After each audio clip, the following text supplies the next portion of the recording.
están? Bien. ¿Todo bien? Ya, perfecto. Bueno, como saben, hoy día voy a dar una charla sobre arte con intención, entendiendo el concepto. Esto es más que una charla sobre qué es el concept art y cómo hago un concept, cómo mejoro mi estilo de dibujo, es más como una charla para poder comprender a la hora de dibujar. Porque soy muy consciente de que hay muchos talentos acá en Perú. Talentos muy buenos, artistas muy buenos, que obviamente tienen años de experiencia dibujando por su cuenta como independientes o quizás para allá en la empresa, pero que hacen cosas inconscientemente que, claro, pueden salir bien, pero a la hora de que ese inconsciente se vuelve consciente, mejora. Entonces, aquí en esta charla voy a dar un poquito sobre eso, ¿no? Entonces, quiero saber de acá cuántos son artistas conceptuales o que aspiran a arte conceptual. Solo uno. Ok, perfecto. Normal, está bien. Todavía no sé. Ya, perfecto, igual, normal. Entonces, como artista conceptual o más o menos tú, como developer quizás, más o menos, ¿cuál crees que es el trabajo de un artista conceptual?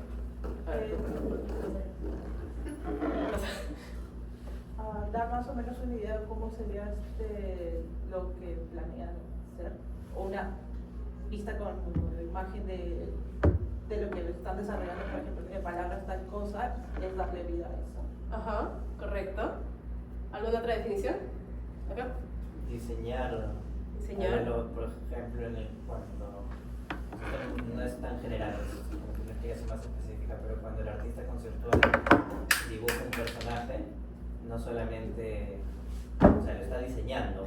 Cuando decide, no sé, ponerle una chaqueta verde o un azul, es porque está tomando la decisión de que así se vería mejor tal vez, o para el juego, no sé, algo así. Claro, también valen palabras simples, o sea, dibuja, crea, cosas así. O sea, está diseñando, no solo, Claro, no solo diseño. dibujando, sino también diseñando.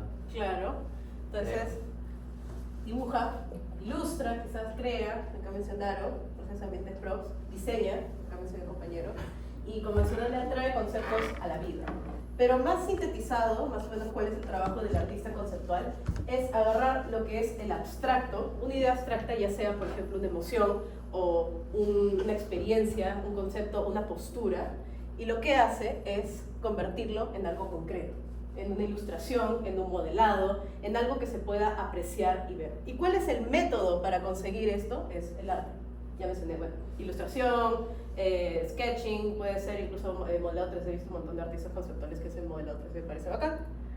Y bueno, mencioné ya al inicio que los objetivos de la charla era poder hacer que tengan conciencia sobre estas clases de conceptos que se usa para hacer arte conceptual, pero también quisiera que de acá salgan sabiendo cómo llegar a este concreto de manera natural y rápida, para mantener para hacer más rápido su workflow y poder tener un proyecto mucho más rico y mucho más valioso en términos artísticos. También entender elementos visuales de componentes abstractos. Entonces, por ejemplo, si yo les pido a ustedes que imaginen el día más feliz de su vida, que hayan pasado, ¿ok? Ya, Dere, ¿cuál es el día más feliz de tu vida? ¿Qué imaginaste? ¿Qué fue lo primero que te vio de la vida? Comiendo algo que me gusta, no sé. ¿Y ahí qué estabas comiendo?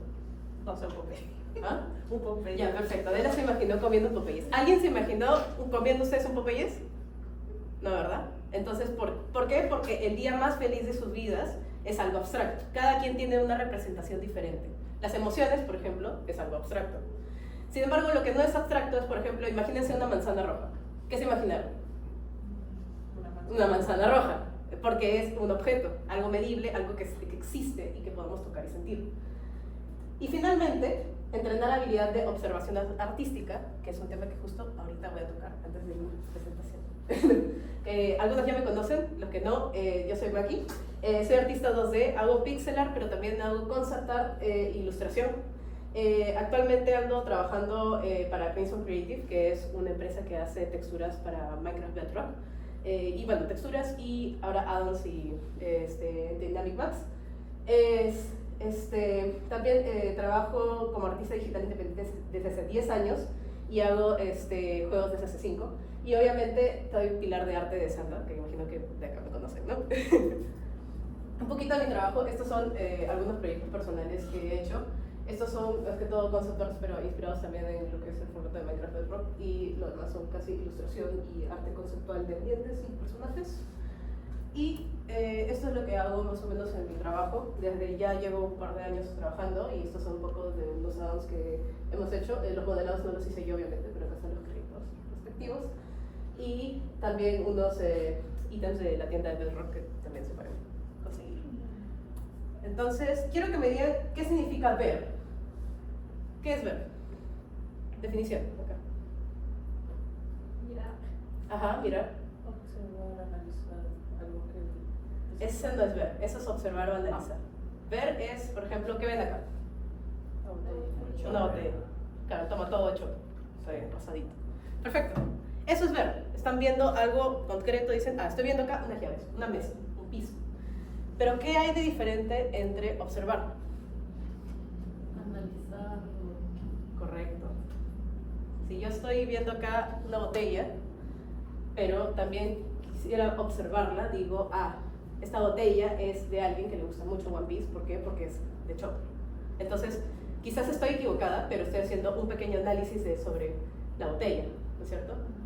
Por ejemplo, nosotros observamos, realmente la observación es algo muy importante que hacemos nosotros inconscientemente, pero es algo que siempre, es algo que hacemos día a día. Por ejemplo, vemos a la gente del micro, vemos a la gente de la calle, las observamos y pensamos algo de esas personas, algo positivo, algo negativo, decimos, escucha, esta persona no se baña, esta persona es cochina, o esta persona de ir a un lugar importante. ¿Por qué? Porque está con saco.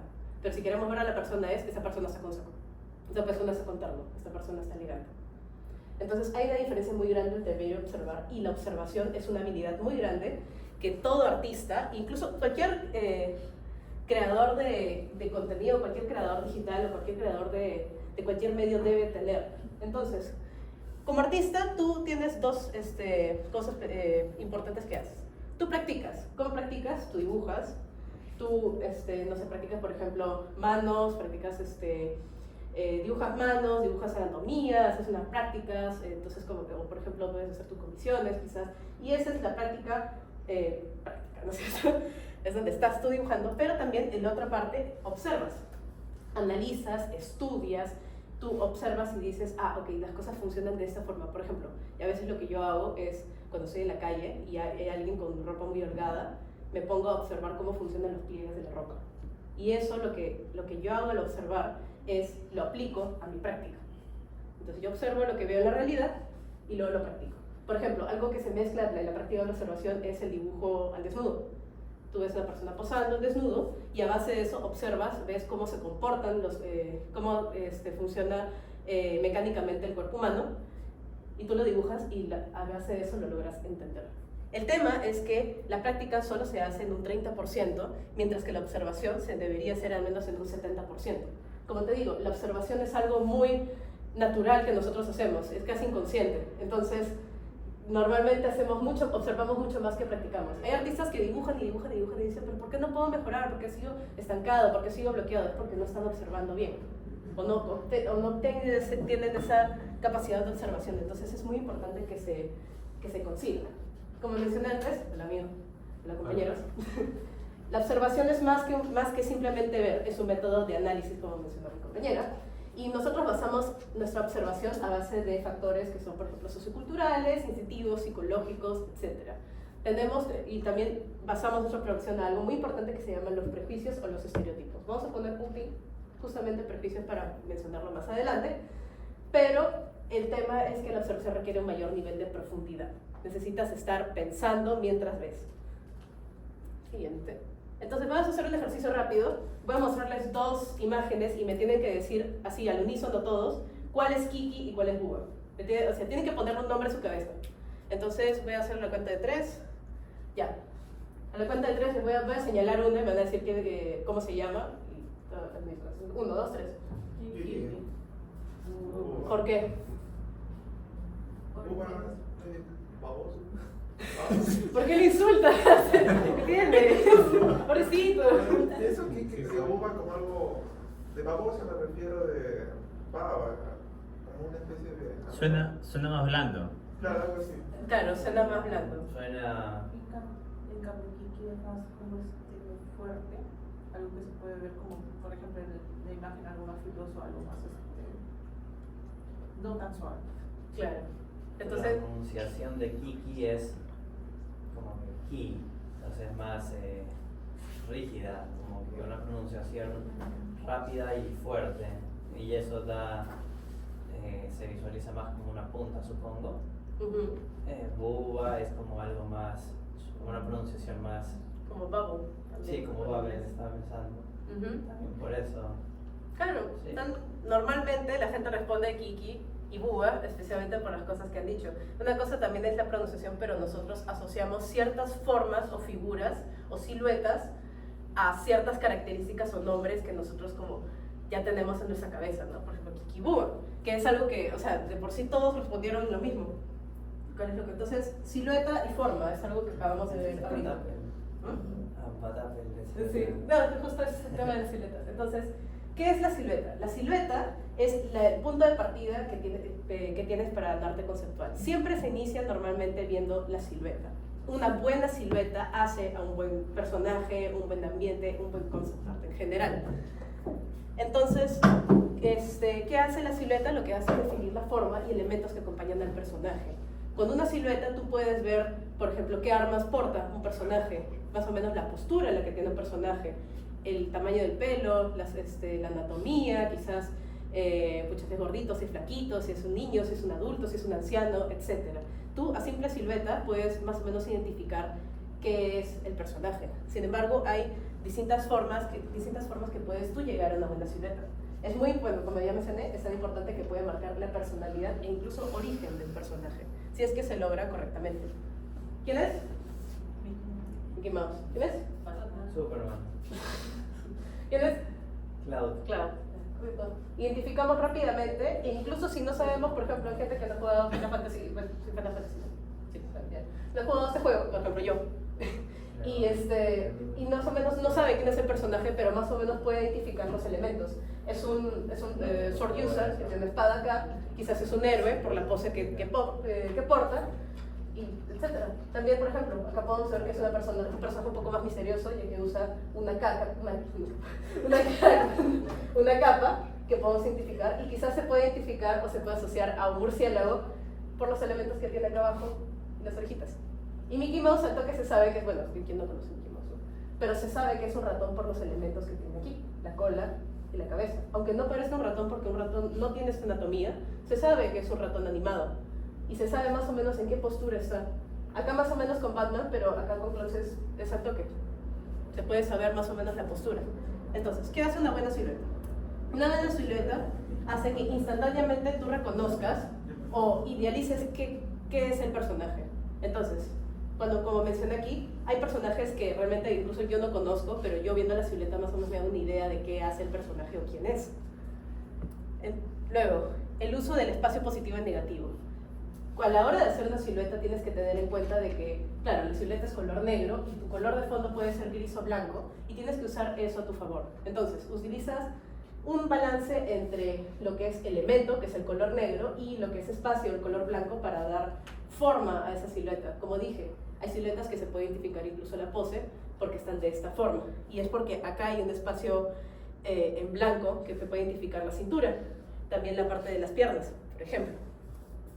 Luego, hay elementos y formas reconocibles. Mencioné las orejas de Batman o las de Mickey Mouse, que nos podemos identificarlas rápido.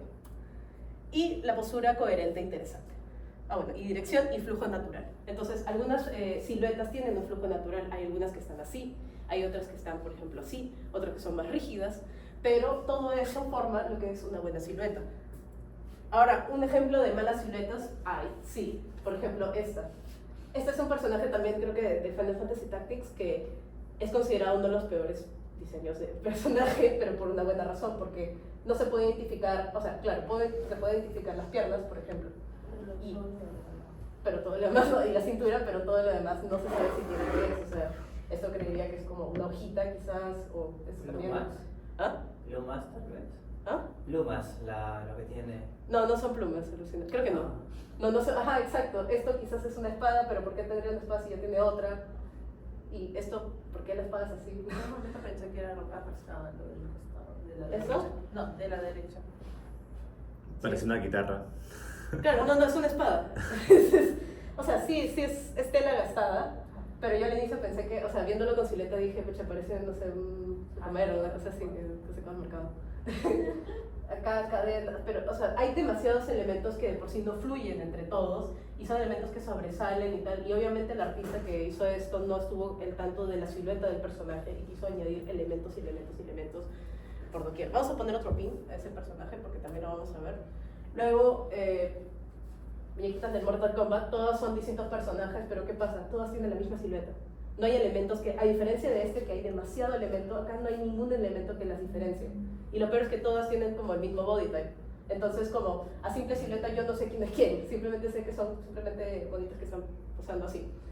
Entonces, también es importante que haya un balance entre qué elementos quieres poner para que la silueta sea reconocible, pero no sobresaturarlo tanto, porque si no vas a caer como el ejemplo de arriba. Y en este caso, hay pocos elementos y hay una anatomía, sin embargo, el tema de las líneas hace que sea confusa la silueta.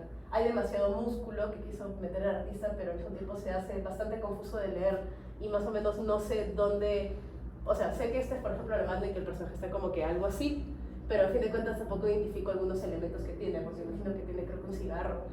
Ese parece el enemigo Popeye, Brutus. Sí, es Popeye. Y también mencioné la pose coherente, esto no está en balance, pero está más o menos así, entonces una buena silueta debe tener cierto nivel de balance y gravedad. Entonces, bueno, mencioné también formas geométricas. Entonces, ¿cuáles son las formas geométricas? Rectángulo, triángulo, círculo, cuadrado, cosa de kinder. Y son formas que se ven casi todos los días. Vamos a simplemente en esta charla enfocarlo en cuadrado, círculo, triángulo, porque hay varias formas geométricas, hay un trapezoide y todas esas cosas, pero todos se basan en esas formas. Entonces, ¿qué hacen las formas geométricas en un concept? ¿Por qué son tan importantes? Como dije, las usamos todos los días inconscientemente. Esta mesa es cuadrada, por ejemplo. Los pisos son cuadrados. Esto es cuadrado. Hay más cuadrados que cualquier otra cosa, pero también hay un montón de triángulos, por ejemplo, y círculos. Nuestra cabeza es un círculo. Entonces, son uno de los elementos más reconocibles en tu diseño. Tú puedes asociar rápidamente algunos elementos de formas geométricas en algún diseño que encuentres de manera instantánea y luego voy a mostrar más o menos cómo se hace. Se asocia a elementos también abstractos. Y acá voy a mencionar. Mencioné que vamos a trabajar solamente con estas, así que les voy a mencionar más o menos. Cada forma tiene una cierta asociación abstracta, como mencioné. Los círculos normalmente se asocian con personajes que son tiernos, pequeños, inocentes, divertidos, amables, amistosos, confort. Un personaje que es una bolita, así una ancianita, dices que está así en forma de bolita. Entonces, por ejemplo, unos ejemplos.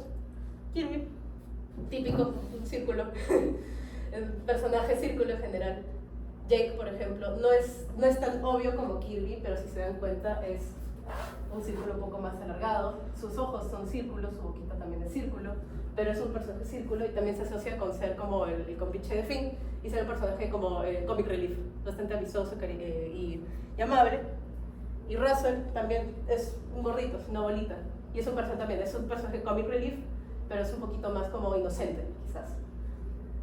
Luego, los cuadrados. Los cuadrados se usan para definir firmeza. Un cuadrado es firme, un cuadrado es sólido, lo pones, no se mueve, punto. Normalmente se asocia a personajes que están los pies en la tierra, quizás son un poco como lógicos, poco flexibles, pero también generan bastante confianza. Hay varios significados y hay varios personajes diferentes. Por ejemplo, el señor de App es un cuadrado, toda su anatomía es un cuadrado, su cabeza es cuadrado, sus lentes son cuadrados. Quizás su nariz es un poco circular, pero obviamente no todo tiene que ser cuadrado y voy a explicar luego por qué. Luego, son de Mario, que bueno, eso es bastante obvio, es todo un cuadrado, pero si se dan cuenta lo que hace el personaje es ¡plá! ¡Pam! Para abajo, entonces es como si cayera un bloque cuadrado y ¡plá! Firmeza. Y Mr. Increíble, este no es tan obvio, pero si se dan cuenta casi toda su anatomía representa un cuadrado. También, por ejemplo, la barbilla es cuadrada. Y es porque en la película, Mr. Increíble es una especie de símbolo de estabilidad en su familia. Él quiere tener una familia, bueno, quiere mostrar seguridad y estabilidad dentro de su familia, entonces por eso se le asocia con un cuadrado, aunque también tiene elementos de triángulo que también ahorita vamos a ver. Los triángulos normalmente representan agresividad. En el game design, por ejemplo, se utilizan los triángulos para marcar un hazard, o algo peligroso o pinchos. Entonces nosotros asociamos triángulo con peligro, quizás. El símbolo de triángulo con un signo de exclamación que significa peligro. Entonces nosotros asociamos eso. Sin embargo, no se confundan que todos los personajes en triángulo tienen que ser malos. Realmente no todos son villanos, son peligrosos, pero el triángulo también podría mostrar como un personaje que es bastante energético, un personaje con bastante energía o líder. Vamos a ver un par de ejemplos. Waluigi es un personaje bastante excéntrico o agresivo, o incluso un poco explosivo, y tiene bastantes triángulos. Quizás su anatomía misma no marca un triángulo, lo cual no es necesario que toda la anatomía sea como que en forma, pero sí tiene elementos punzantes como por ejemplo su bigote, o su nariz, o su barbilla. También está Bakugo, que de nuevo su anatomía no es tan triangular, pero está lleno de triángulos. Su pelo, estas cosas que tiene acá, estas X, todo es triángulo porque obviamente es un personaje que explota, un personaje agresivo, un personaje explosivo con poco temperamento. Y luego tenemos a Phineas, que no es personaje ni agresivo ni explosivo, pero es un personaje bastante líder y bastante creativo, que en la serie se acompaña con Ferb, que curiosamente lo puse también porque Ferb es cuadrado, es cuadrada, casi toda la anatomía es cuadrada, y mientras tanto Phineas también es triángulo acá abajo, triángulo en la cabeza. Lógico. Entonces mencioné que no toda la anatomía tiene que ser de la misma forma, entonces no hay necesidad de hacer cosas así, a no ser que estés haciendo un concepto para Minecraft. No hay necesidad de ponerlo todo cuadrado. Si quiero hacer un personaje firme, vamos a agarrar un cuadrado y vamos a dibujar dentro de ese cuadrado. No hay necesidad. Puedes hacerlo redondeado, puedes hacer elementos a tu estilo, pero puedes mantener ciertos elementos cuadrados. Por ejemplo, en este caso mantener las cejas, la nariz, las orejas quizás son cuadrados un poquito más redondos, pero siguen siendo cuadrados y siguen entendiendo ese personaje como un personaje serio. Entonces, a base de eso, ¿han visto la película? Ay, sí. Muy linda. ¿Han visto la 2? Sí. Ah, chévere. Bueno. Intensamente, en su diseño de personajes, hace muy bien ese trabajo. ¿Por qué? Porque no solo, bueno, obviamente se acompañan con colores y al toque te dicen que cada uno de esos representa como una emoción, pero nosotros al toque, al inicio de la película, sabemos qué emoción podría representar cada uno. Por ejemplo, el más obvio acá, enojo, me parece. Nunca sé cómo se llama, pero para mí es enojo. Enojo es un cuadradito rojo, chiquito, y obviamente enojo representa enojo, pero también es un personaje bastante como firme, dice, no, las cosas se hacen a mi manera, y si no se hace a mi manera, exploto, y cuando explota salen pinchos de su cabeza. Entonces, al hacer un personaje serio, también es un personaje agresivo y un personaje explosivo. Tristeza es una bolita, incluso no solo su anatomía es una bolita, también sus lentes están en círculo. Es un personaje muy suave, es un personaje muy retraído, muy como así, e incluso la misma postura. Cuando nosotros nos sentimos tristes y nos echamos, normalmente hacemos posición fetal, nos volvemos un círculo. Entonces normalmente tristeza siempre está como, sí, no sé qué. Luego alegría, no es tanto un triángulo, pero al mismo tiempo sí por la pose. Cuando un personaje hace normalmente esta pose, es una pose casi de protagonista, que está como que con piernas así, es que está haciendo, voy a poner acá, está haciendo un triángulo. Es acá, para abajo, aquí, triángulo. Incluso acá, triángulo. Entonces, esta pose normalmente siempre se le asocia a un personaje que sea o energético, o incluso a un personaje que en punto sea un protagonista. Alegría sí es un personaje bien energético. Incluso tiene medios pinchitos como que en la cabeza, pero no hay tantos como, por ejemplo, el enojo, el cual podría decir, alegría es un personaje muy explosivo, ¿no? En cambio, por ejemplo, ansiedad, que del pelo tiene 1000 pinchitos y cosas así, que de por sí sí son triángulos chiquititos, pero los añaden como que esta especie de espacio aquí, para que sepas que es un personaje un poquito más desenfrenado. Es casi como alegría, pero al mismo tiempo es un personaje más como que... Caótico, exacto. Tiene el pelo todo desordenado. Se puede hacer con 1000 ejemplos acá. Por ejemplo, disgusto es un cuadrado, casi como que... eso no me gusta. Pues sí, es como que así, también es un personaje casi serio, como, no serio, pero firme, decir, no, eso no me gusta y simplemente se tira para atrás. Pero son como cuadrados menos obvios, ¿no? Por ejemplo, en la cabeza, y también hay pequeños triángulos acá, ¿no? También, otro ejemplo de triángulo, pero no es un triángulo agresivo, sino es más un triángulo inseguro, que sería miedo. Tiene bastantes triángulos, pero son triángulos incluso inestables. Miren la pose. No está como alegría, que está sólida, está firme en la tierra, sino que Temor está como que así, con las piernas como que medio cruzadas y está como casi en una pose medio inestable, pero sigue, o sea, realmente sigue teniendo estabilidad mecánica, pero la postura lo hace ver como alguien muy inseguro y muy temeroso. También, por ejemplo, con las manos. Se puede hacer con mil ejemplos con casi todos los personajes, simplemente acá ejemplifiqué los más obvios.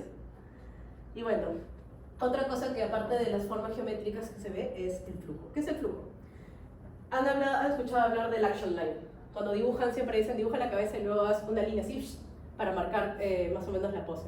Ok, es la línea o es más o menos el flujo es como la dirección que toma la pose o la postura de un personaje o incluso un ambiente. Es como una corriente de aire incluso, tiene que tener un flujo, pero no siempre es un flujo como súper fluido, no es, o sea, no tenemos que asociar siempre flujo con algo como el aire, por ejemplo. También puede ser un flujo bastante como recto, como por ejemplo un flujo dinámico o un flujo fluido puede ser alguien que esté como que así, mientras que alguien más serio o alguien más, un flujo más estable sería como que por ejemplo una pose más así. O sea, sigue siendo poses dinámicas, pero son al mismo tiempo, siguen manteniendo el flujo y la dirección, pero son diferentes. Luego, existen flechas y figuras invisibles en todo. Por ejemplo, cuando alguien está haciendo esto, es porque se está señalando la cara. ¿Cómo se está señalando la cara? Con los dedos, pero a fin de cuentas, a partir de acá y acá, hay flechas que señalan en la cara. Un personaje, por ejemplo, que está haciendo así, igual, se está señalando la cara. Un personaje que está haciendo así, se está señalando. O un personaje que está haciendo así, se está señalando la cara. Es como, mírenme, ¿me entienden? Es súper inconsciente, pero hay personajes o algunos artistas que los dibujan de esta forma para hacer que el espectador mueva sus ojos, mueva su vista hacia la cara o hacia alguna otra parte del cuerpo, que también puede ser. Entonces, como ya mencioné, el action line, que se usa de esta forma. Entonces, como mencioné, por ejemplo, esto sí es una pose dinámica, aunque el action line sea recto. O sea, obviamente es recomendable mantenerlo así para algo un poco más movido y más dinámico, pero lo que hace la modelo es mover los hombros y la cadera para hacerlo como un poco más fluido y dinámico. Entonces, vamos a hacer un ejercicio. Esta es Case de League of Legends y me gusta mucho analizar esta ilustración, principalmente por las cosas que les mencioné de las flechas. Entonces, ¿qué pasa con este dibujo? ¿Qué es lo que más llama la atención del dibujo? La pose del... No, el elemento. El entorno. El entorno ya. Pero ¿qué es lo que hacia el toque lo ven y a dónde dirige su cara? A sus Hay ojos. los pinchos que van directamente hacia donde está el personaje. Ajá. También unos enemigos y también las luces. Claro. De la parte de la cadera para arriba hasta la cara. Ajá. O sea, y esas cosas que tiene detrás. Claro. O sea, básicamente toda esta zona. Y es, bueno, aparte por ser un tema de color, porque obviamente el color de la piel del personaje destaca con el resto, es por un tema de dirección. La postura en la que está tomando el action line, todo dirige hacia acá arriba, incluso la pierna está en posición dirigiéndose hacia acá arriba. Los brazos están hacia acá, están señalando hacia su cara. Igualmente como estos tipos de cristales, todo está señalando la cara, incluso las cosas que tiene atrás, todo está hacia la cara, el maquillaje hacia acá. E incluso, ahora mencionaste el entorno, no exactamente, hay pinchitos que no del todo están señalando a su cara, pero lo que están haciendo es hacer un círculo invisible. Está rodeando al personaje, como que presten atención acá. E incluso esta fuente de luz de acá está dirigiendo, está chocando contra esto para mantener atención al detalle de acá. Entonces me gusta mucho, bueno, incluso acá, este brazo de acá, todo menciona la cara y es súper inconsciente, pero yo siento que el artista sí supo lo que estaba haciendo, porque hay elementos que se leen perfectamente e incluso, claro, tú puedes prestar atención acá, pero también hay detalles chiquitos en los que, por ejemplo, ella está disparando acá y está matando algo y hay un enemigo que se le va a lanzar. Entonces son detalles que nosotros inconscientemente no les prestamos, bueno, conscientemente no les prestamos atención, pero inconscientemente lo vemos y digo, wow, o sea, sí llama la atención. Y es algo muy genial que si se aplican si se aplican si aplican a ilustraciones o aplican a concept art o a key art, pues ya les va a salir muy bien. Ahora sí. ¿Qué se aplicó? Bueno, no importa. Esta era una pose de Tracer del primer juego de Overwatch que salió y Blizzard tuvo que retirarla. ¿Por qué? No es por lo que creen, porque si fuera así, retirarían a medio cast de Overwatch.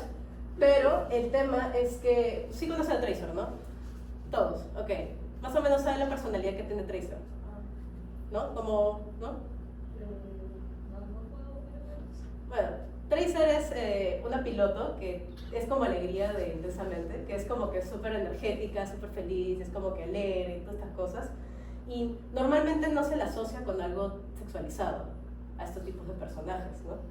El problema de esta pose es que si se dan cuenta, como expliqué con las flechas invisibles, es que todo apunta acá. Y claro, o sea, no está mal sexualizar personajes porque obviamente el juego sexualiza personajes, por ejemplo, Widowmaker, pero lo que pasa con Widowmaker es que está justificado porque Widowmaker tiene como este arquetipo de femme fatale, toda como seductora y, ¿sabes? Entonces, sexy. Entonces tiene sentido de que ella, por ejemplo, sí tenga este tipo de poses más como provocativas.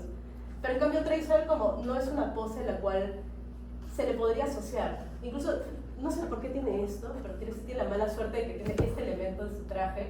Y estas también hacen como, acá hay una flecha y acá hay otra flecha, y acá hay una flecha y acá hay otra, que todo dirige hacia acá, e incluso su mirada es así. Claro, la mirada está mirando todo, o sea, como digo, está normal sexualizar personajes mientras sea justificado.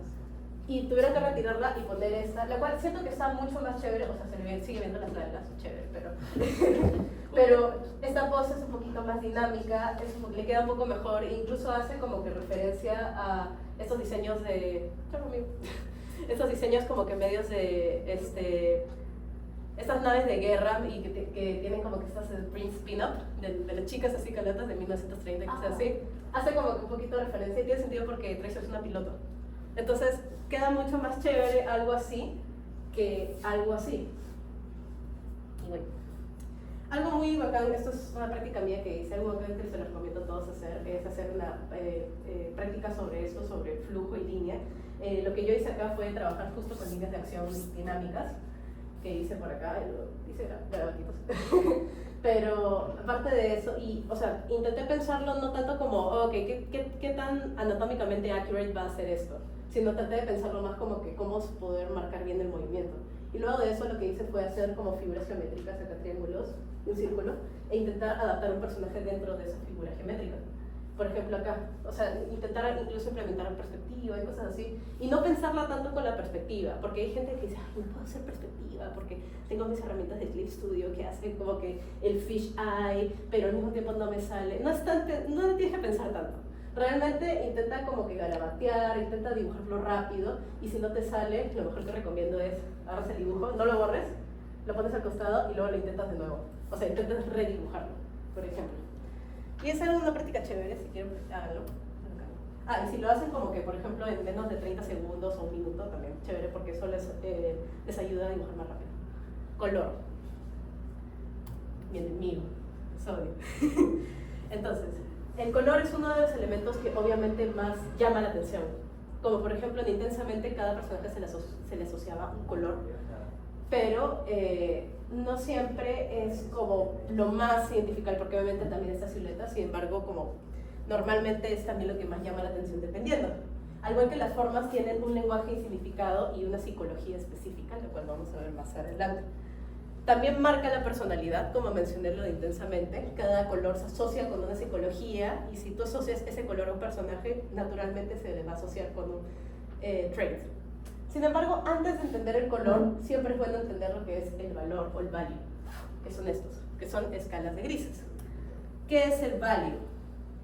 Es la cantidad de luz y sombra dentro de una superficie. Entonces, nosotros vemos, por ejemplo, un objeto sólido, el celular. Entonces, fuera del reflejo que tiene, nosotros entendemos que una luz está cayendo directamente acá y acá hay sombra.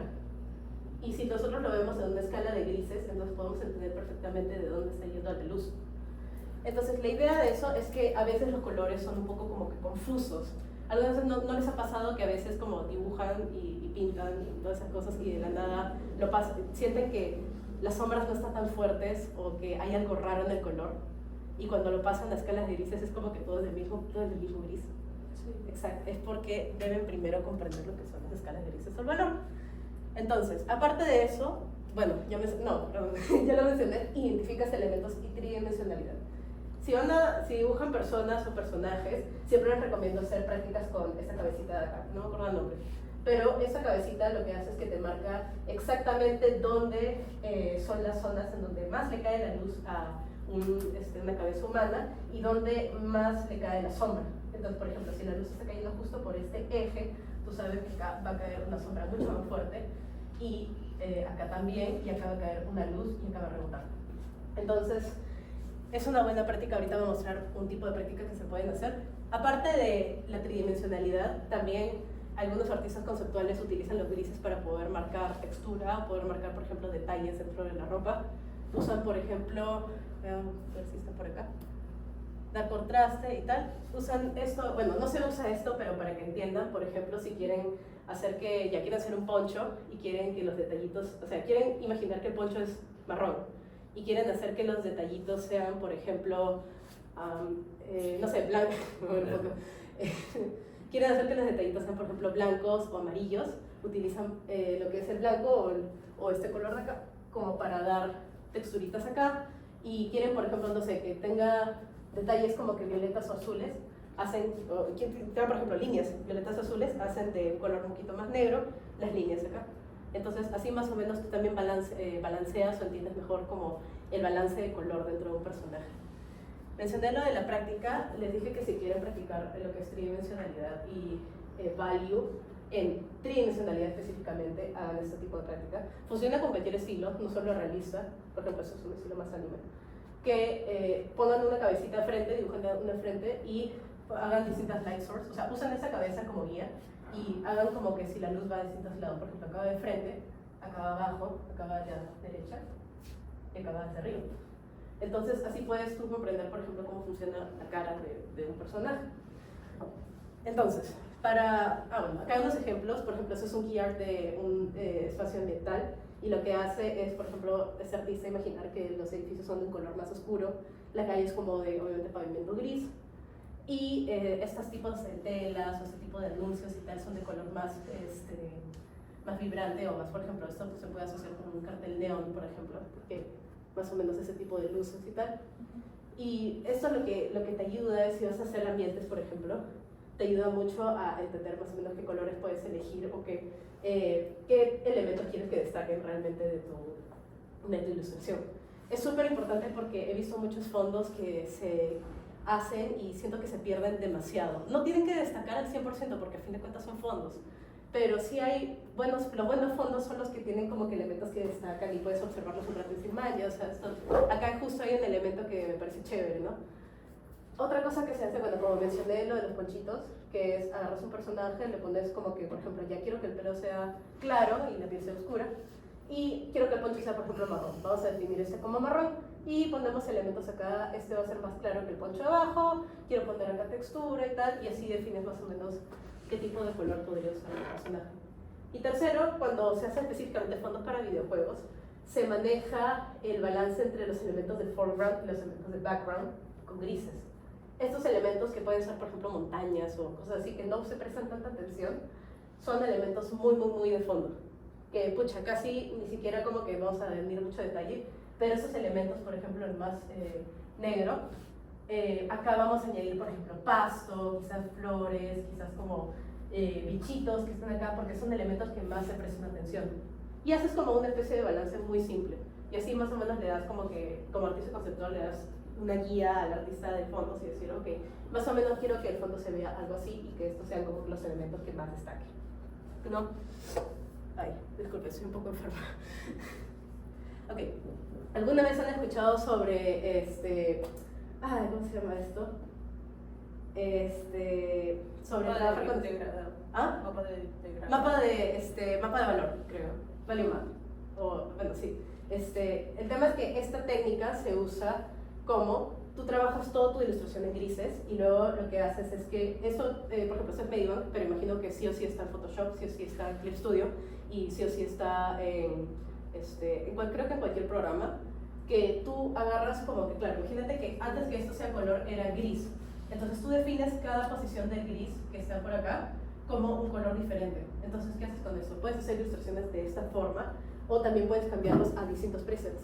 Entonces, tu ilustración o tu personaje puede cambiar de colores a lo que tú definas o al valor que tú definas. Entonces eso te hace, por ejemplo, experimentar con distintas técnicas o distintos colores y decir, pucha, ya no quiero que el personaje se vea como un alien, sino que no sé, quiero que sea todo dorado, lo cambias y listo. Entonces es chévere como para poder experimentar con colores y tal, pero esto se lo recomiendo a artistas que tengan como un estilo un poco más, que usen bastantes grises, tipo que hagan bastante shading, que usen por ejemplo el aerógrafo o un pincel un poco como de acuarela, que es una técnica chévere, pero por ejemplo yo trabajo mucho con cel shaded. Entonces lo que yo hago es, he hecho ilustraciones de años cuando no conocía mucho esa técnica, y hay un comando que se llama Control Windows C. Lo que hace es que, lo voy a hacer ahorita, Control Windows C, hace que toda tu pantalla se vuelva en blanco y negro. Yo con esto hago que checo los valores que tiene mi dibujo. Entonces, por ejemplo, me he dado cuenta de que el pelo de este personaje no se diferencia mucho con el fondo, aunque es un azul y este es un amarillo, lo cual no tiene sentido, pero acá en la escala de grises tiene sentido. Hay elementos que no se destacan mucho entre esto, por ejemplo el pelo de Fococo y el gorrito, que son casi del mismo color en términos de grises, pero no son, o sea, son elementos diferentes, pero se leen como si fueran iguales. Y siento que también, por ejemplo, en esta ilustración no use tantos como que negros y blancos como quisiera. Pero siempre es bueno como que darle una chequeada. Por ejemplo, yo también hago texturas en pixel art y si alguno de ustedes es artista de texturas, como que siempre es bueno darle una chequeada de esta forma. Sin embargo, me he dado cuenta justo hoy día de que tienen que irse como que a Windows a activar esta opción, porque si no, no les va a salir de comando. Intenté activarlo hoy día y no me salió, así que chequen eso. Y ya, ahora sí vamos a hablar de colores una vez que entendemos valores. A ver, ¿qué? Como mencioné antes, cada color tiene un significado específico. Tiene una psicología y podemos dividirlos principalmente en dos grupos, los pálidos y los cálidos. Es decir, cálidos, pálidos. Entonces, ¿qué representan los cálidos? Representan cálido. Fuego podría asociarse, calor, el sol, atardeceres quizás, mientras que los pálidos se asocian con fríos, se asocian con moods un poco más como que reservados, un poco más tristes incluso. Y también podemos separarlos por complementarios, terciarios, etcétera, etcétera. Realmente acá es agarrar tu rueda y decir, ok, vamos a hacer un cuadrado acá y estos tres colores realmente van a combinar. No voy a ir muy profundo en eso porque hay como que 10.000 combinaciones de colores y hay 10.000 apps que te generan paletas de colores chéveres, entonces no voy a ir como que más o menos qué colores combinan y cuáles no, porque a fin de cuentas esa decisión propia. Lo que a mí me gusta hacer es mucho de hacer colores complementarios, o sea, agarrar colores contrarios y intentar jugar con ellos. No directamente como estos colores que son como que los que más cantidad de saturación tienen, sino que me gusta cambiar la saturación del valor de cada uno. Por ejemplo, agarro el morado, este azul y este morado, digo, el naranja, y este naranja lo bajo para que se vuelva como un marrón, y este azul como que lo subo para un pastel, y queda como que algo así tipo un pastel morado con un marrón oscuro, y hago como que un personaje va a hacer eso, y a fin de cuentas combina. Se me va el aire. Ok. Como dije, pueden definir un mood o un estado de ánimo. ¿Por qué? Porque existe lo que es la psicología del color. 1000 definiciones: rojo igual peligro, amarillo igual energía, morado, verde igual tóxico. Si quieren, quieren representarlos al toque, recuérdense de la tabla de tipos de Pokémon. Esto lo hace perfecto, porque pues esos toques se asocian morado con Poison, verde es Grass, celeste es hielo, este tipo de celeste es Flying, aguas azul. Entonces, es un poquito más simple de acordarse. Ahora, otro ejercicio que se hace con lo que es ambientes es haces como un ambiente en blanco y negro y le cambias los colores en el sentido que tú quieras. Por ejemplo, quieres hacer a tu ambiente un poco más tétrico, haces como que una especie de negro con rojo y tal. Quieres hacer un poco más como que paz o nostalgia, utilizas como que naranjas o rosados quizás, un poquito más cheerful, así. Y van como que experimentando. Es el mismo dibujo, es el mismo ambiente, casi los mismos valores, pero les cambian los colores. Lo cual es chévere porque, por ejemplo, imagínense que en un juego quieren definir como un fondo, pero no saben específicamente qué mood quieren que dé ese fondo, quieren un mood específico, entonces van experimentando con sus valores, bueno, van experimentando con los colores a base del valor que ya definieron. Está chévere. Ahora, ¿cómo lo usamos en videojuegos? Hay algo muy importante que es el lenguaje de color, que siento que mucha gente como que se les pasa a la hora de crear juegos. Entonces, normalmente en los videojuegos inconscientemente se asocia ciertos colores con ciertos elementos. Por ejemplo, normalmente el verde se asocia con cura. Claro, hay life packets o cositas de cura que tienen la cruz roja, que creo que legalmente no deberían, pero bueno.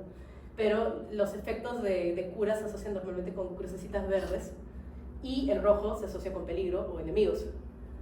Entonces, vamos a ver un ejemplo. Acá en Arcane, no es un videojuego, es una serie, por cierto, pero en Arcane, para los que no han visto Arcane, hay dos zonas principales que se basa la serie, que es Piltover, que es una zona super premium, super rica, llena de cosas científicas y experimentos y tal, donde todos tienen plata, y Sol, acá abajo. Entonces, la diferencia de color principalmente de estos, aparte de que se está yendo como que de vida y de cielo, es que en Arcane normalmente, bueno, no se aprecia tanto por el proyector, pero se usan mucho colores como azules con dorado. Ahora, algo dato histórico, fun fact, el azul en el pasado, en la época medieval, era un tinte muy complicado de conseguir y solo se le como asociaba el azul con la realeza. Solo la realeza usaba azul. La clase media o la clase baja nunca usaba azul porque era un tinte muy caro. Y el dorado obviamente nosotros hacemos con dinero o oro.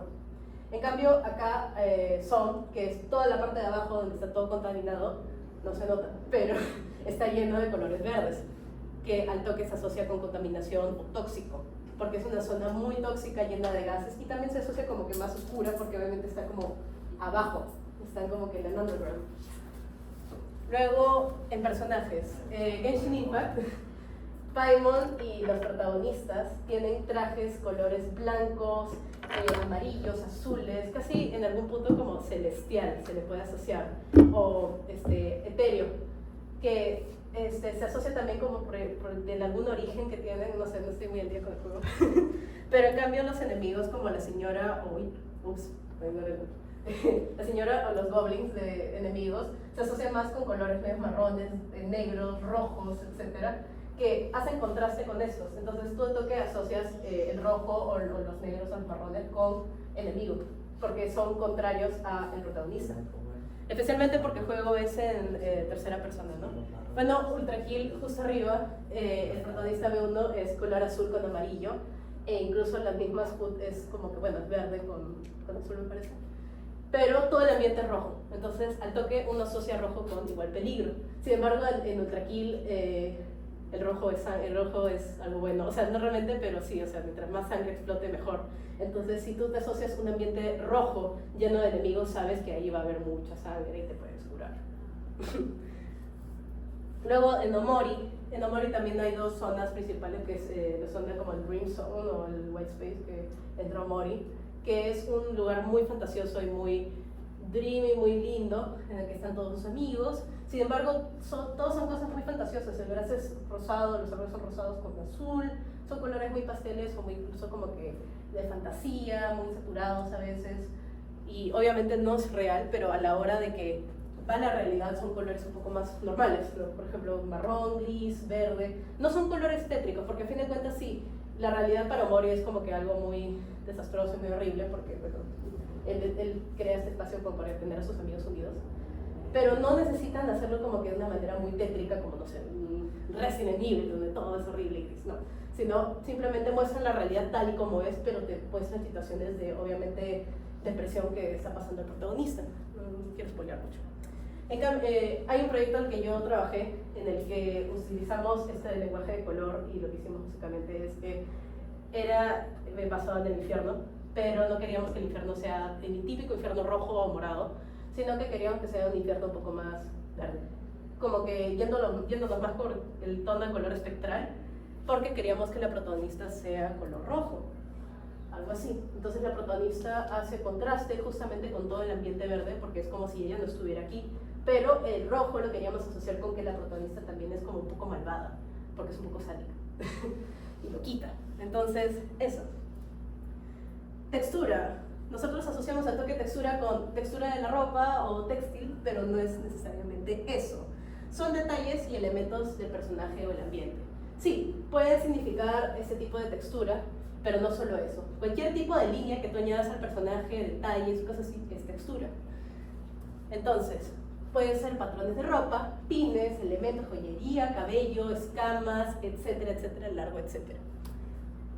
Ayuda a dar mucha diversidad, ayuda a dar mucha autenticidad del personaje. Por ejemplo, quiero que el personaje tenga un collar gigantesco con una joya gigante que represente, no sé, lo que le dio su madre antes de morir y es la herencia de la familia, y quiero que lo tenga. ¿Cómo lo añades? Con textura. Le añades varios detalles, le añades la joya, todo eso es textura o ruido. El ruido no necesariamente es malo, pero sí puede llegar a saturar. Vamos a dar un par de ejemplos. ¿Qué pasa cuando tú saturas? Te dificulta la lectura. No solo lees palabras, sino también lees imágenes. Entonces, ¿qué pasa con este personaje que fue el que mencioné y que hicimos pin? Está lleno de elementos. Todo esto es ruido. Todo esto acá es ruido. Acá quizás no hay mucho ruido, pero todo eso de acá te satura con ruido. Incluso la misma espada está llena de líneas, está llena de elementos. Y entiendo como que el estilo del juego tiene personajes así, pero no te pases, ¿no? O sea, está lleno de cosas y no, o sea, mientras más lo leo, o sea, mientras más lo veo, hasta ahorita no entiendo qué elementos tiene. O sea, yo pensé hace poco que estos eran como pizzas, pero son como, me parece que son como estos escudos que tienen en los codos. Y tanto así que en algún punto como que me cansa verlo. Entonces como que no quiero seguir viéndolo. Y eso es lo menos que quieres de un espectador tuyo, que te entregues tu arte y digas, mira, acá está la ilustración que hice del personaje y digas, no lo quiero ver. Lo menos que quieres escuchar.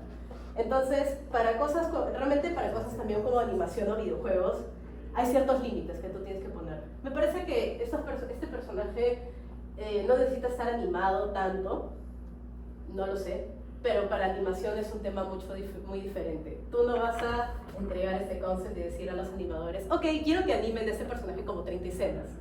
Quiero que todos estos detalles se vean, quiero que tenga todos esos grabados acá en el eso, quiero que tenga todos esos detalles. No le vas a decir eso, te van a matar. Entonces, no hay forma, tú eres animación, ¿no? Ya ves. Entonces, específicamente para animación siempre se tienen que sintetizar mucho los elementos, siempre sintetizas.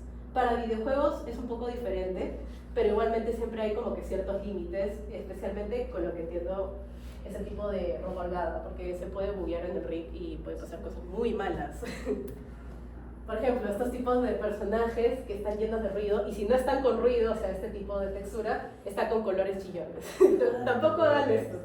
O sea, creo que esto es más como parodiado, ¿ya? Pero es un ejemplo de qué cosas no deben hacer, que es personaje tipo mitad demonio, mitad ángel, que al mismo tiempo es un werewolf y es un vampiro, y es también la hija del dios y el demonio. Parece un OC de esos que escribían fanfics en el 2010. Yo sé, es broma. Sí, sería yo, pero un personaje que hace bien el tema de texturas, que por sí tiene muchas texturas en Aloy, que me gusta mucho, y es que obviamente es un personaje que está en un contexto de sobrevivencia, pero se nota por el tema de como que lo messy que están sus elementos. No es como, por ejemplo, un traje militar que está todo derecho y todo bien formado, sino que es como si lo hubiera hecho ella. Está lleno de pelos, está lleno de como que de tiras y cosas así.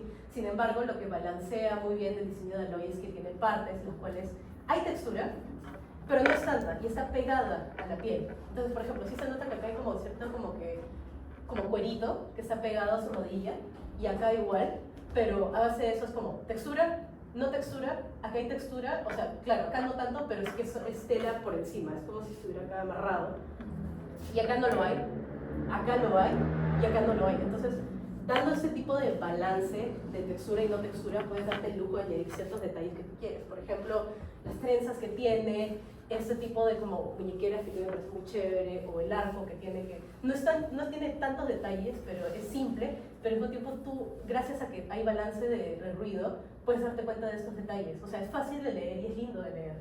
Entonces, estos son personajes que son chéveres de leer, incluso fuera del juego, viendo como que el artbook, por ejemplo, de algunos juegos, me gusta ver esos tipos de detalles. Entonces, otro punto, storytelling. A la hora de hacer tu concept art, el equipo de narrativa es como tu mejor amigo. Tienes que estar al lado tuyo, tienes que estar así, algo así, abrazado. ¿Por qué? Porque el concept art es muy narrativo. Un buen personaje, no solo te tiene que decir, hola, soy el personaje tal, vengo de este origen y tengo una personalidad muy oscura y un pasado muy tétrico. No necesariamente, puede hacerlo sí, pero un buen personaje no te lo va a decir. Tanto que lo vas a ver y va a decir, este personaje sufrió un montón. Te lo va a mostrar. Te lo va a demostrar, ya sea con su ropa, ya sea con la postura, con la silueta, los colores, todo lo que hemos visto aporta mucho al storytelling. ¿Por qué? Porque casi todos los elementos tienen como una especie de conexión abstracta. Entonces, ¿qué hace el storytelling? Representa contextos, ideales, culturas, emociones, etc. Da alma a los personajes y al propósito. Esto es muy importante porque he visto muchos personajes sin alma. He visto muchos juegos que quieren hacer como, por ejemplo, una waifu. Y yo digo, chévere, ¿no? O sea, porque qué bacán. Pero, o sea, el personaje solo es una waifu. Y es como que, o sea, ya. O sea, su única personalidad es ser como que la waifu de esto y ser bonita y tal. Y es como que, ya, pero al mismo tiempo, ¿por qué no le das como una especie de propósito, personalidad para que esté ahí? Que un personaje sea bonito no significa que no tiene que tener personalidad. De hecho, que sea bonito y tenga personalidad lo hace más chévere. Hay personajes que no están hechos para ser hegemónicamente lindos, pero tienen tan buena personalidad o un backstory tan rico que la gente les encanta. Por ejemplo, Kobeni de Chainsaw Man, o sea, su diseño no es tan complicado y no es hegemónicamente linda, pero a la gente le encanta Kobeni porque, no sé, a lo mejor es como que se sienten representados en Kobeni. No sé, es chévere. Y ahora, punto importante, por favor, investiguen. He visto tantos juegos que no tienen tan buen background de investigación y que pueden llegar incluso a ser ofensivos. Y acaba mi punto, este es el pin que puse desde el inicio, los prejuicios. Hay una línea muy delgada entre un prejuicio negativo y uno positivo, y realmente no todos los prejuicios son negativos. Hay prejuicios, normalmente nosotros juzgamos, observamos a base de prejuicios, y los prejuicios a fin de cuentas son conocimiento que tenemos ya desde antes. Es decir, vemos una persona que, por ejemplo, entra y tiene toda la camisa hecha así arrugada, que está un lado metido, el otro lado no, el pantalón arrugado, una zapatilla marrón desamarrada, entra, ¿no? Y va así, hola, buenos días, y se sienta. Entonces, ¿qué pensarás de esa persona? ¿Ah? Maleducada. Está tomado. Está tomado. Yo no pensaría eso, pero está bien. O sea, no que no pensaría porque, qué ofensivo. No, sino que yo, por ejemplo, pensaría, pucha, que pucha, se le hizo tarde, a lo mejor tiene sueño, es una persona de por sí desarreglada. No es del todo ofensivo y tal, porque a fin de cuentas así nuestro cerebro como que caracteriza o segrega a ciertas personas o ciertos elementos que tenemos, pero pasa al ofensivo cuando utilizas esos prejuicios generalizados o incluso con poca información para denigrar o ofender. Entonces, ¿qué pasa si yo digo, claro, pienso, esa persona es desarreglada, pero no le tomo importancia, simplemente siento, estoy en clase y ahora me acerco y hagan equipos tú con esa persona, me toca justo. Y yo digo, hola, ¿qué tal? No sé qué. Y al final descubro que es una persona bien, o sea, desorganizada por fuera, pero por dentro tiene toda su lista de pendientes así, tal, todo organizado y tal. Al final no era el prejuicio que yo creía. Pero ¿qué pasa si de la nada el profesor me dice, ya tienes que hacer grupo con él? Yo digo, yo no quiero hacer grupo con él porque es una desorganizada de mierda. Ya, eso está mal porque ahí yo lo estoy como que de por sí separando y estoy como que incluso insultándolo en algún punto. Ni siquiera tengo como que la decencia de decir, ok, está bien, vamos a darle una chance, ¿no? Entonces, esto es un prejuicio muy simple, pero para muchos juegos o para muchos como que proyectos siempre se utilizan los prejuicios al toque para definir como que ciertas posturas o ciertas cosas. Hay mucha gente que utiliza como que agarra cierto gentilicio de personas y tiene como una postura a base de ese gentilicio, lo cual puede tener, a fin de cuentas, ninguna opinión es equivocada, pero hay ciertas posturas que se basan solamente a cierto como que experiencia personal que tú has tenido. Por ejemplo, toda esta gente es así solo porque me encontré a alguien así en la calle y me pateó. No puedes hacer eso porque obviamente es un prejuicio que no tiene tanta base de investigación. Entonces, investigar, ya la segunda vez que lo menciono, es muy importante. ¿Qué pasa si no investigas o qué pasa si utilizas un prejuicio a base de algo que te ha pasado en la calle o algo muy leve? Te pasan cosas como la paisana Jacinta. Que, o sea, entiendo lo que querían hacer los productores de la serie, que es hacer una serie cómica sobre la mujer indígena, lo cual, ok, está bien poner a una mujer indígena como protagonista, ¿no? O sea, chévere. Pero el problema es que en toda la serie, en todo esto humorístico, la denigran. Y los chistes son a base de denigrarla, a base de decir, mira qué estúpida es la mujer indígena. Entonces, por ejemplo, bueno, yo capaz soy muy chiquita como para que me dé risa el especial humor, y cosas así, pero a mí nunca me dio risa. Pero entiendo por qué lo sacaron del aire, ¿no? Porque es un prejuicio muy negativo que se estaba como que popularizando, especialmente en niños, lo cual como que, pucha, no es del todo bien. ¿Cómo se llamaba el cómico que hacía de...? JB. había alguien más, ¿no? Que estaba con él. No me acuerdo, no sé, tengo 23 años, no sé. ¿Él está para presidente ahora? Sí. Ah, lol. ¿En serio? Sí. Creo que era tercer lugar o algo así. Qué chiquito es el mundo. Ahora es el Perú, ¿no? Qué lindo es mi país. Pero a la paisana Jacinta no la pasaban en el especial del humor. ¿No? Sino en un, Tenía su programa. principal. Ah, sí, verdad, tenía su esto, pero no me acuerdo qué canal lo pasaban, pero para mí es todo lo mismo, la verdad, el especial del humor, el especial En el de especial del tienen el humor mismo humor. se burlaban de los políticos más que de personajes inexistentes. Eran de gente real, o sea, políticos Claro. que lo veían, ¿no? Claro, era más parodia, sí me Ajá. acuerdo. Lo que me da risa era cuando hacían los skits de AT contra la Molina, pero solo me da risa la parte en la que se le sacaba la miércoles el pollo. Se agarraban a palazos, esa es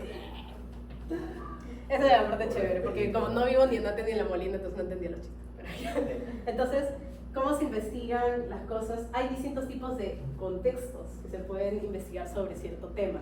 El primero sería cultural. ¿Qué se refiere con cultura cultural? Cualquier cosa que tenga que ver con moda, música, celebración, religión, política, comida, etc. Todo lo que conlleva una cultura de algún país, grupo o región. Entonces, he visto muchos juegos que se hacen a base de la cultura peruana. Lo que pasa es que... Adiós. Lo que pasa es que la mayoría de esos juegos son sobre los incas, o son sobre la cultura pre-incaica o precolonial. Lo cual es chévere, o sea, sí, somos un país lleno de cultura, somos un país lleno de diversidad, pero siempre son lo mismo. Y claro, se entiende que es lo más fácil de investigar porque hay un montón de información, pero hay mucho más de lo que abarca la cultura. La cultura no tiene que ser algo es histórico, súper antiguo. Nosotros actualmente, nuestra cultura limeña actual, es una cultura. Tenemos formas de comportarnos, cierta comida, ciertos slangs, ciertos lenguajes, cierta forma de comunicarnos. Por ejemplo, un ejemplo chévere de un show que es cultural, más o menos temporal, es Freddy el Cuy Mágico. No sé si lo han visto. Es chévere, es divertido. O sea, es justo abarca, es un pata pituco que se transformó en Cuy porque creo que se orinó enfrente de una estatua como que de un dios y lo transformó en Cuy y dijeron, no te vamos a volver a transformar hasta que cumplas como que ciertos recados y tal. Pero como que durante esa travesía que pasa, como que hace flashbacks de cómo vivía en su casa en Asia y en La Molina y tenía su carro y tal. Y es chévere porque hace como referencia a lo que es la cultura pituca, que no se hace mucha referencia, no hay muchas como que obras sobre eso, más que como que burlándose, pero, o sea, claro, sí es una burla, pero al mismo tiempo es como que es chistoso porque de verdad sí se comportan, o incluso si fuera exageración es accurate, ¿sabes? Y acá. Luego, social. Todo lo que tenga que ver con personas sociales, normas sociales, estructuras de poder, cosas así. Si vas a hacer un juego, vas a hacer una obra de algún grupo o algún arquetipo de persona específica, te recomiendo hacer entrevistas o focus group. ¿Por qué? Porque no hay mejor forma de investigar a una persona que conocerla. No voy a hacer yo un juego sobre, no sé,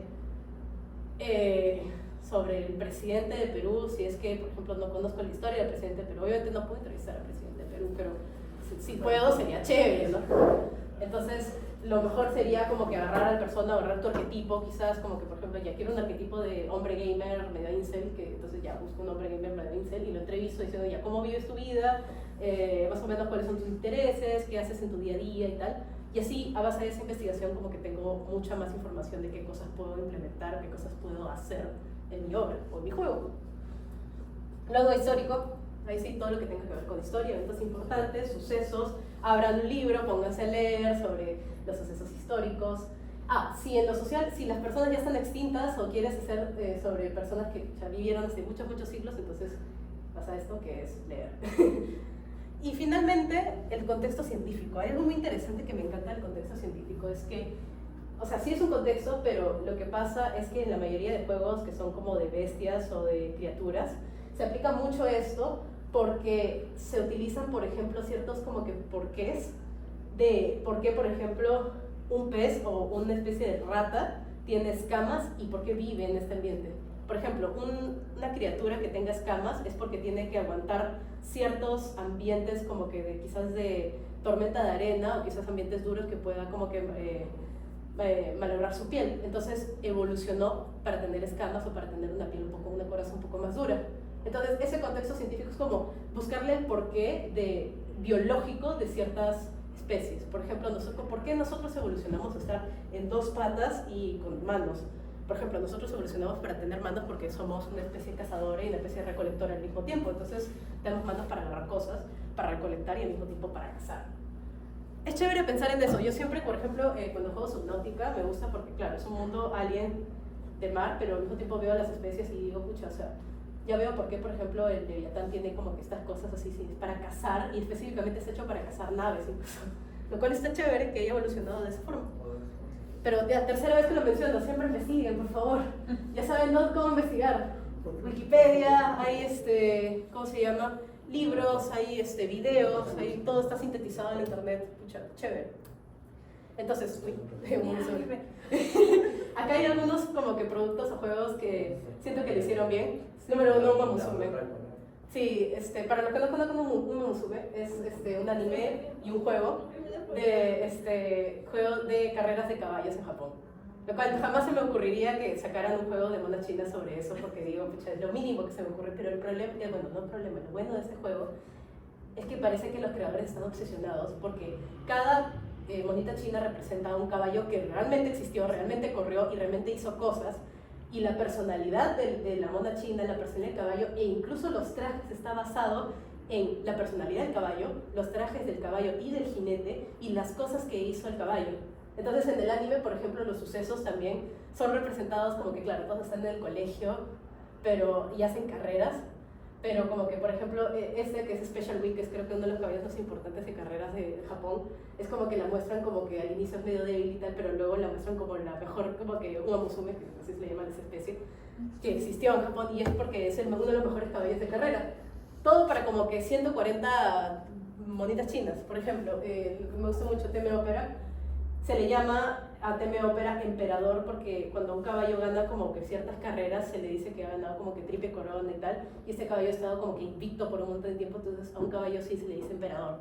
Entonces tiene un outfit de emperador, tiene una corona, incluso la personalidad es como que muy emperador, muy como que, sí, soy el rey, entonces todas esas cosas. Pero es muy carismático, es muy fácil de como que cariñarte con estos personajes. Incluso estos trajes, esos colores, como mencioné antes, están asociados con los mismos jinetes de los caballos que portan, porque claro, cada jinete tiene como una especie de color de polo diferente y detalles para que sea reconocible. Y los han traducido así para trajes de carrera. Entonces se dan cuenta, cada uno tiene un traje diferente, pero realmente basado en los caballos. O sea, es muy exacto. Lo cual me encanta y siento que por eso está funcionando tan bien, e incluso ha funcionado tan bien que hay gente que se está volviendo fan de las carreras de caballos actuales. Ahí creo que hay un caballo que se llama Skibidi Riz. ¿Ah? Creo que era la que pierde siempre. ¿Qué cosa? Era la que siempre pierde la Harurara ya murió. Pero hay un caballo como que corre actualmente, se llama Skibidi Riz y ha ganado creo que una carrera. O sea, y hay gente, ¿cómo sabes eso? O sea, se ha vuelto mainstream por justamente Uma Musume, entonces, pucha, chévere. Luego, otro personaje que siento que hace bien esto de contextos es Spider-Man, que no solo siento que como que el diseño del personaje está bien y está chévere, sino que siento que también la aparición en la película de Spider-Verse está chévere porque no solo aparece y ya, sino que es incluso un estilo visual diferente al resto de personajes porque quieren hacerlo parecer como si fuera como propaganda punk o propaganda anarquista. También, todo su outfit, un dato importante sobre la gente punk es que todos los punks están en contra del consumismo, entonces parece como si todo su outfit lo hubiera casi hecho él, hubiera scrapeado cosas, pero lo hubiera como fabricado él mismo. Pines, llenos de cosas, se nota que es un rebelde y eso está chévere, siento que hay bastante buena construcción y buen entendimiento de la cultura del movimiento punk.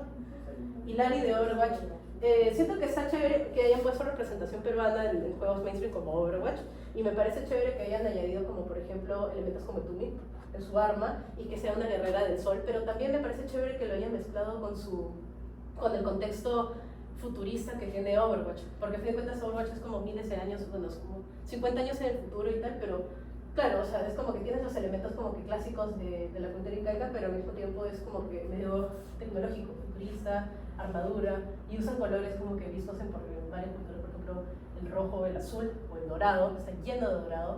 Y me parece que lo han hecho chévere, incluso como que el fenotipo, eso se ve peruano. Entonces como bacán, ¿no? Y bueno, ya tenemos personaje peruano por fin en un juego mainstream. Y último, Needy Girl Overdose. ¿No has escuchado el juego? Sí. ¿Cuál? Needy Girl Overdose. Es un juego de que tú eres el protagonista y eres como el... Todas quieren contigo. ¿Ah? Todas quieren contigo. No. No, todo lo contrario casi, pero eres como el manager de esta chica, que es Ame, que es una chica que se nota que es inestable mentalmente. Entonces en el juego la pantalla, claro, lo tienes acá y ella te está compartiendo como que pantalla su cámara y tienes su pantallita acá y hablas con ella por un chat y ella se comunica contigo. Y el tema es que Ame quiere ser streamer. Entonces, pero no va a ser streamer así, sino que se va a transformar en... ¿Ah? Son las mismas, las dos. Sí, son las mismas. Es como una, pero es una identidad diferente que toma. Una identidad mucho más... Para ser streamer, ¿no? Claro, ajá, toma una identidad como que diferente y una vez que se pone el cosplay y todas estas cosas como que más, ¿sabes? Pero lo que hace este juego que me parece genial es que como que da profundidad a una cultura importante que se ve actualmente, que es una cultura de inestabilidad mental en mujeres. Entonces, Ame es una chica Jirai, bueno, asociada con la moda Jirai Kei, que en Japón Jirai Kei es una moda que, claro, utilizan como que más o menos ese tipo de trajes, como que falditas o cositas así, pero se le asocia mucho con chicas que están deprimidas, se cortan, abusan de drogas, alcohol y prostitución. Es como si las apariencias engañaran, ¿sabes? Como que no fue todo cute, pero realmente es una chica súper como que así. Pero el juego no lo ve como que algo tan negativo, sino que simplemente existe. Es como que tu flaca, ¿me entiendes? Y tienes que ayudarla y toma esta persona que también es igual de inestable. Y algo chévere del juego es que realmente, spoiler, en el juego hay muchos finales, pero ninguno es bueno. Entonces te dan a entender también de que esta chica Ame es como irreparable o no hay como reparo para alguien así. Pero al mismo tiempo tú como que, o sea, la personalidad de esa chica y tal, como que también te hace querer intentar como que sí, yo puedo cambiarla, ¿no? Como que puedo arreglarla. Pero al final no. Entonces como hicieron como que una especie de contexto cultural importante, pero es más como que contemporáneo, lo cual está chévere porque desde pandemia están aumentando mucho los casos de trastornos mentales. Entonces, bueno, trastornos mentales, depresión, ansiedad, etc. Entonces como que da a entender como que ese tipo de realidad es como más una concientización como que, oye, mira, como que esta gente existe. Y siento que el juego también pegó porque hay muchas como que streamers que lo jugaron y que también se pueden sentir identificadas con la protagonista, porque es como básicamente fingir una personalidad a la hora de estar en pantalla, ¿no? Entonces a lo mejor un montón de streamers hacen eso. Entonces, pucha, yo lo jugué, por ejemplo, y me pareció muy chévere y lo sigo jugando, está muy lindo. Creo que van a sacar como que secuela, me parece. Pero bueno, es eso. Entonces, en conclusión, para ya ir acabando, más o menos, ¿qué hora es? Son las 6 casi. Perfecto. En conclusión, observa. Siempre mira a tu alrededor, porque en el día a día puedes o encontrar inspiración o encontrar el significado de ciertas cosas. O, por ejemplo, cuando mencioné lo de los pliegues de la ropa, sí, yo aprendí como que cómo, por ejemplo, manejar pliegues de ropa. Observando nada más, incluso viéndome al espejo. A veces yo, por ejemplo, me veo al espejo y hago ciertas poses y digo, ok, entonces como que si pongo la mano acá, como que normalmente mi mano se va así, puedo replicar eso. Por ejemplo, algo que funciona también es que hay gente que se toma fotos a la hora de hacer una pose y luego lo recrea y lo redibuja. Funciona muy chévere. La realidad siempre va a ser tu mejor referencia, siempre vas a tener la realidad, no solo anatómicamente, sino también conceptualmente. Siempre todo se basa en lo real. Siempre sintetiza elementos. Menos puede llegar a ser más, como mencionamos en el ejemplo de la textura o ruido. Siempre intenta mantener lo más simple posible porque la simpleza es genialidad, pero no te limites a solo simpleza. También añade los detalles que tú quieres y que también como vayan de la mano muy bien con lo que es la narrativa. Siempre puedes usar lo que son las figuras geométricas, el uso de la silueta, el lenguaje visual, etc. Pero recuerda siempre no saturar a tu personaje o a tu ambiente. Analiza otras obras. Mencioné varias obras, las cuales siento que hacen bien en lo que es el contexto, pero hay otras obras que puedes sacar bastante provecho, lo que es, por ejemplo, el estilo visual, o también en términos contextual, que te puede llegar a inspirar bastante, o también te puede decir, mira, estos lo hicieron de esta forma, capaz yo lo puedo hacer igual. No es caso de copiarse, pero al mismo tiempo es como adaptar lo que alguien hizo bien para tú hacer las cosas bien, ¿no? Y finalmente, investiga, la cuarta vez que lo digo. Investigar es la cosa más importante que puede ser como artista conceptual o incluso como narrativa. Siento que es algo recontra importante que uno tiene que hacer. Y si no se investiga, pucha, se nota cuando hay un juego o algo que no se investiga, y puedes llegar a la delgada línea de ser incluso ofensivo para algunas personas, ¿no? Y ya, eso ha sido todo. Muchas gracias. Gracias por acompañarme en el taller. Perfecto. ¿Qué tal? Si quieren alguna pregunta, es el momento. Yo me estoy muriendo, se me va el aire.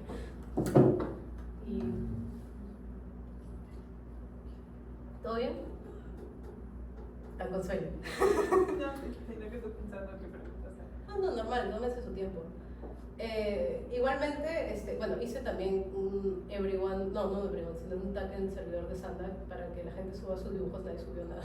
Iba a ser como una especie de crítica acá en vivo, como Sanda diciendo, mira que puede mejorar y tal, pero igualmente siento que para otra ocasión podría ser. Y yo, eso. Igual voy a dar puedo dar acá como que unos 20 minutos para conversar y tal, y todas esas cosas antes de que se vean, porque creo que tenemos el salón hasta las 7. Sí, creo 7. Ajá. Puedes dejar, ¿no tiene alguna pregunta? Yo como un personaje. ¿Mm? Tú mostraste los personajes de Intensamente y, por ejemplo, el personaje de Miedo tenía muchas figuras triangulares. ¿Por qué crees que lo han hecho así con esas figuras y no un poco más como que sumiso como con los círculos? Espera, ¿te puedes repetir tu pregunta? Voy a regresar a la pantalla. Porque tú explicaste que los triángulos Ajá. eran como una personalidad más explosiva. En cambio, la personalidad de Miedo no es como que, ¿viste? Claro, es más como que retraído, ¿no? Sí, O sea, más sumiso, más como que Miedo. Sí lo mencioné, pero más que todo mencioné lo del triángulo porque quería mostrar también que sí tiene triángulo, solo que lo muestra más como un triángulo inestable. Porque si ves bien, o sea, sí. ¿Ah? Sí, exacto, chuecos. Es como si lo hubieran puesto, porque a fin de cuentas Miedo cuando explotas como que se vuelve súper ansioso y dice, ay, no, tengo que hacer esa cosa, no sé qué, y se empieza a esconder. O sea, sí tiene como esa personalidad un poquito explosiva, que sí hay como ciertos triángulos que lo mencionan, pero al mismo tiempo son más como que representando la inestabilidad en su pose. Ahora, lo de las figuras no siempre religiosamente se cumple. Hay personajes que no del todo lo cumplen, pero normalmente en ciertos lenguajes visuales sí se asocian y se cumplen, pero no siempre. Por ejemplo, el Miedo es un poquito más complicado de leer porque también tiene cosas redondas, por ejemplo la nariz, que es como punta pero no tipo redondeado, casi como... El cabello también. Claro, el cabello tiene como una especie de espiral. También hay personas, o sea, no lo mencioné, pero hay figuras que son espirales, que representan también la fluidez o la creatividad, o incluso como que... incluso la inestabilidad, porque la espiral es como, ¿sabes? Como una especie de cosa onda. Entonces sí, chévere que haya notado la espiral acá. Solo que la espiral no la mencioné porque puede ser representado como varias cosas. También las cruces, que normalmente representan pureza o pura, pero también pueden representar como que más cosas, porque a fin de cuentas la cruz es un cuadrado encima de otro. Entonces hay como ciertos, o sea, puedes rebuscarlo, o sea, puedes ser todo lo esquizofrénico que quieras y seguir buscando. Pero, o sea, quiero ir ahorita de esa charla, quería ir como más como lo básico, ¿no? Como sintetizarlo las cosas. Y ya. El tema del trabajo, cuando estás haciendo ya para consultar, ¿qué consejo darías para darle a alguien que te está pidiendo, por ejemplo, te dice un dragón, pero no sabe cómo bien describir lo que está buscando para esa comisión o tal trabajo? Por ejemplo, quiere un dragón de dragón, pero no sabe cómo describirlo para que no sea el genérico de siempre.